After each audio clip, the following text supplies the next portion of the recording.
ఎంతుందేంటి నీకు దిల్లు? అంతా ఇంత కాదండి, ఓ ఈస్ట్ గోదావరి అంత ఉందండి.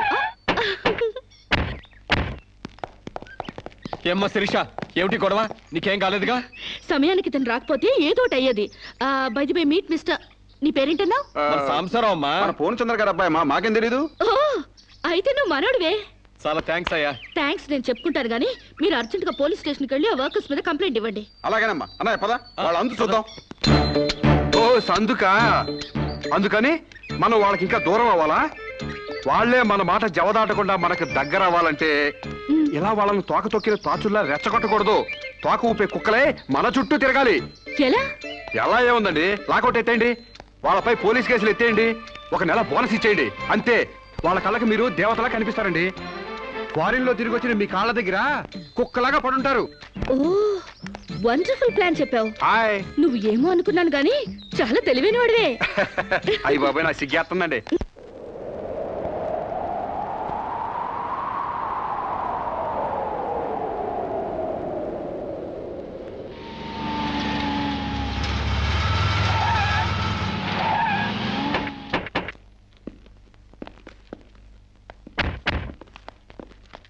డియర్ ఫ్రెండ్స్, అమ్మాయి గారు lockout ఎత్తేశారు.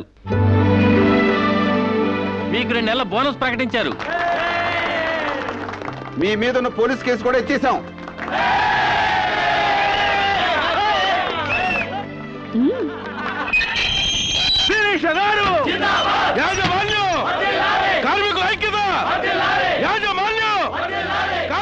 Thank you mister Sambasivarao, you are right. మీరేం చెప్తే అది రైటు, మీ వెనకాల రైటు.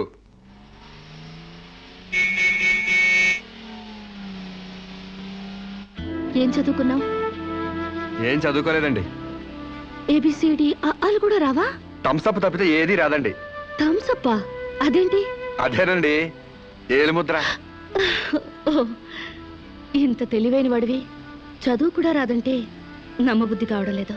మీరే అంటున్నారుగా తెలివితేటలు ఉన్నాయని. ఇక చదువు ఎందుకండి, చదువుకుంటే తెలివితేటలని వేస్ట్ అయిపోతాయండి. చదువుకుంటే తెలివితేటలు వేస్ట్ అయిపోతాయా? Useless fellow. నిజమేనండి బాబు, మనిషికుంది 1/2 కిలో మెదడు, అందులో తెలివితేటలు ఇరికించి చదువుకున్న చదువులు ఇరికితే బుర్ర తట్టుకోలేదండి బాబు, ఈటెక్కి పగిలిపోద్దండి. అందుకు చదువుకోలేదంటావు? హాయ్ సాంబశివరావు, ఏంటది?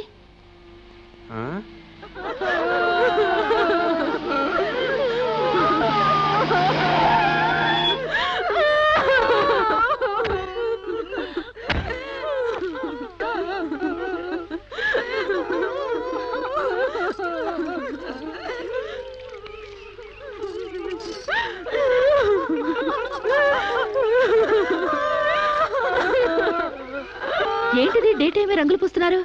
దెయ్యం ఏమైనా పట్టిందా? కాదండి, పాపం ఏదో చేస్తున్నారు.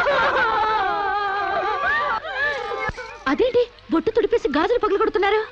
మొగుడు చచ్చిపోతే అట్టగే చేస్తారండి, లేకపోతే విధవని తెలియదు కదండి పాపం.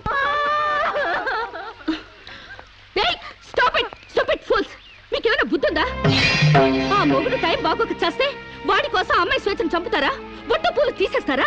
మేమే చేయమమ్మా. దాని మొగుడు పోతూ పోతూ దాని పసుపు కుంకాలు పట్టకపోతే పసుపు కుంకాలతో పాటు బట్టలు కూడా పట్టుకెళ్ళిపోయాడేమో. ఈ బట్టలు కూడా విప్పేసి తెప్పండి. మొగుడు ఉన్నప్పుడు అన్నం తింది, ఇక నుంచి అన్నం తింటే మానేస్తుందా?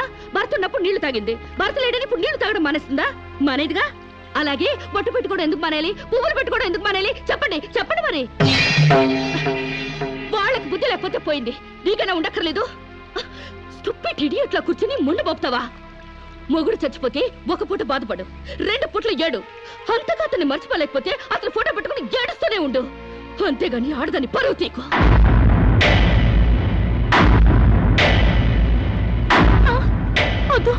ఆగండి. మీరు తెలిసి చేస్తున్నారా తెలియక చేస్తున్నారా? పేడమహ్వా, నీకు కూడా ఆచారాలు పిచ్చుందా? నాకదే పిచ్చి నీకు పట్టింది. లేకపోతే తాళి తెగి తను బాధపడుతుంటే మళ్ళీ బొట్టు పెట్టి ఎగతాళి చేస్తావా? షడప్. మొగుడు చచ్చిపోతే ఇలా బోడిగా తయారు చేయాలా? నీలాంటి వాళ్ళు ఉండబట్టే పసుపు కుంకాల రేటు పడిపోయాయి. కరెక్ట్. పెళ్ళయ్యాక నీ మొగుడు చేస్తే నువ్వు ముండ మోయకుండా బొడ్డు కింద బొమ్మల చీర కట్టుకుని తెగ తిరుగుదుగాన్లే. ఇక్కడ మాత్రం అడ్డం రాకు. లేదా తెలియకపోతే నేర్చుకో. పెళ్ళైన వాళ్ళకి పెళ్లి కాని వాళ్ళకి పెళ్ళై భర్త లేని వాళ్ళకి తేడా తెలియడానికి ఈ పద్ధతులు. బుద్ధి లేకుండా మాట్లాడుకో.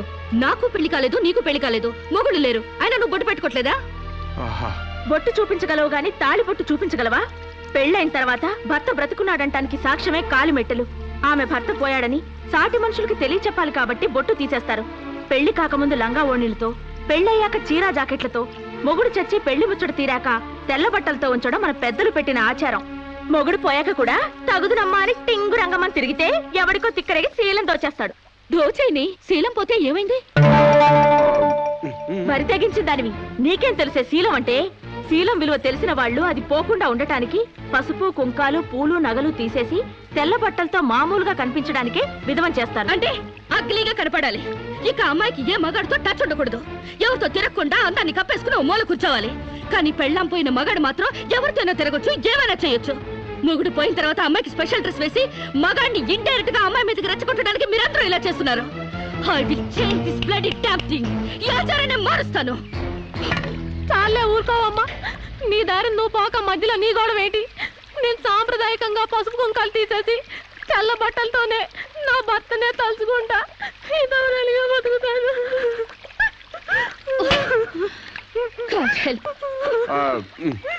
వీళ్ళింతే, వీళ్ళ జీవితాలితే, వీళ్ళు అస్సలు బాగుపడి చావరు. అవునండి, నిజం చెప్తే నిష్ఠురాలు తప్పు.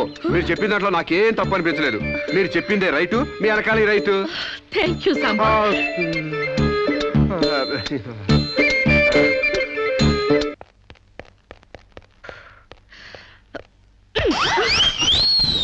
ఒకటి ఈస్ట్ గోదావరి, ఇంకోటి వెస్ట్ గోదావరి రేంజ్ లో పెంచారు. కోనసీమ రేంజ్ కి స్లిమ్ గా తయారు చేస్తాను. నాతో రండి. ఎక్కడికి? ఎక్సర్సైజ్ కి. ఎక్సర్సైజులుకా?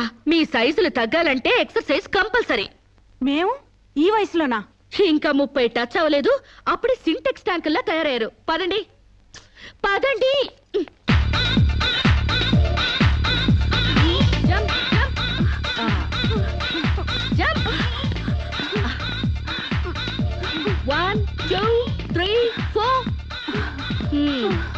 నెక్స్ట్ ఇలా చేయండి, చేయండి ఒకటి త్వరగా. బెంచ్ వంగండి. శిరీష, ఎక్సర్సైజ్ క్లాసులు తీసుకుంటున్నావా? ఈ స్టూడెంట్స్ ఎవరబ్బా? ఈ పర్సనాలిటీలు చూస్తుంటే ఈ జిల్లా వాళ్ళకి లేరే. కరెక్ట్, కృష్ణా జిల్లా వాళ్ళు. ఒకసారి ఫేస్ టర్నింగ్ ఇచ్చుకోండి.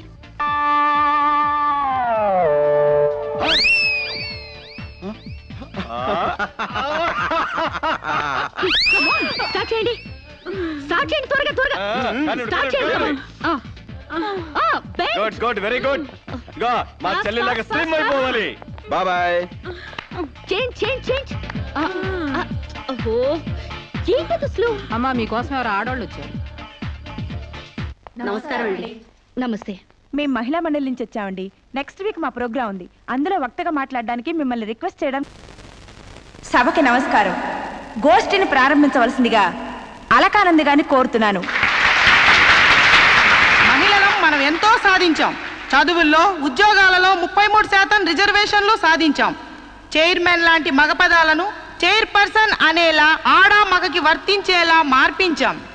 ఎంత సాధించినా ఆడదాన్ని తమలపాకుల కట్టగానే చూస్తున్నారు, తల్లో పువ్వుగానే చూస్తున్నారు. ఉదాహరణకి ఆడది ఒక్కతే రోడ్డు పక్కనున్న టీ కొట్టుకెళ్లి టీ తాగితే ఇది లాడ్జింగ్ కేసు అని అంటారు. దీనికి కారణం ఏంటంటే ఒకప్పట్లా మనకు పోరాడే నాయకురాలు లేకపోవడమే.